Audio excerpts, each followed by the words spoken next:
one thing that was wonderful for the Warriors last night, despite the loss, was Steph Curry. My goodness, playing without KD and Klay Thompson. Of course, they're out of this game. First quarter winding down, under 20 seconds. Carry. The screen. LR, carry. Home could call a carry. All right, but what about this shot? It's NBA 2K in real life. That's what it is. He'd get that dribble alive, okay? Warriors within 4. Second quarter, Warriors down 55-44. Curry brings the ball up. Look at behind the back twice.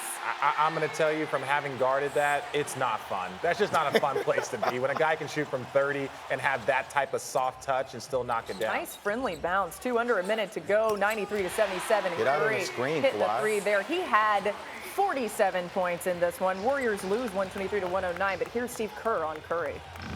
Steph was incredible. The stuff he does is he does things that, honestly, I don't think anybody has ever done before. The way he plays the game, the way he shoots it, and the combination of his ball handling and shooting skills, it's incredible to watch. He was amazing. Did you have a little extra sense of urgency in terms of scoring as opposed to times when maybe you would distribute if you had all of your pieces on the floor?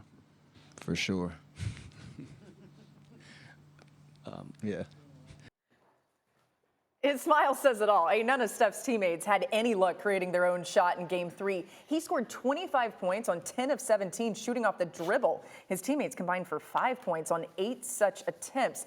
Curry carried the Warriors last night. His back must be hurting after all that. But, Jay, you want to talk about LeBron? Yeah, because my thing is, last night I'm watching everybody after the game say, well, what else can Stephen do? He's dropping close to 50 points and all that stuff. I just think it's time that we put some respect on LeBron James' name. Like when they won it, when Golden State won it in 2014, 2015, LeBron James was playing without Kevin Love, without Kyrie Irving.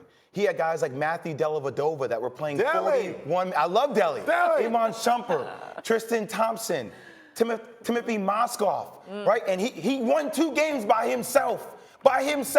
So when we sit up here and we praise Stephen Curry for somewhat keeping this team in the ball game, it just brings me back to that time when I'm like, thank you. Like, now Steph knows how LeBron felt during that whole run where LeBron had the whole weight of the world on his shoulders and actually got them to 2 wins when I didn't see Steph Curry do that last night. Well, and the funny thing about it is it's used against LeBron when you're talking about his greatness. And it's like, there's a reason why Kevin Durant went to the Warriors, because it takes a great amount of talent, not only to get there, but to win the championship. And so, look, I don't want to take anything away from Steph's night because Steph was dominant. But if you were to tell me that Steph was going to have 47 points with no Klay, no Looney, no KD, and a couple other hobbled players, and they were going to lose by 15, that sounds about right. Right. There's nothing else that man can do. You got to do more. You need more than that. It doesn't matter. It doesn't matter what he does. He would have had to score 70 points last night in order for his team to have a chance to win that game, and that's just unrealistic. Are we concerned at all about the workload that Curry has had in this series already, and that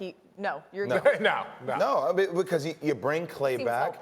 Even if you bring Klay back and you bring Kevin Durant back and say they're not all the way healthy, but then that allows Steph to cook even more. Yeah. Because you can't leave those 2 dudes as 2 shooters. You're not going to be able to help off all those guys. And then that allows other ball movement to take place with Draymond and everybody else. Repco, those slips to the basket. Kevon Looney could be better. Quinn Cook can knock down shots. You have more weapons on the floor. Yeah, and one of the advantages one of the things that the Golden State Warriors do as well as anybody in this league is they use Steph and they move him around on defense, right? So he's not having to guard the most dominant guys at a point guard spot, right? He gets guys at times. So when I talk about his usage rate, a lot of it's being used on the offensive end, right? He's not having to chase around a Kyle Lowry. He wasn't out there on the James Harden. He wasn't really dominated by Chris Paul, right? Like, that's not what he does. A lot of his usage is offense. So if everyone comes back, he's not going to be crazy fatigued because most of the stuff he's doing is on the offensive end. Which even speaks more to the greatness of LeBron James, who led that series in points, rebounds, and assists. And, oh, by the way, was guarding Steph, was guarding Klay.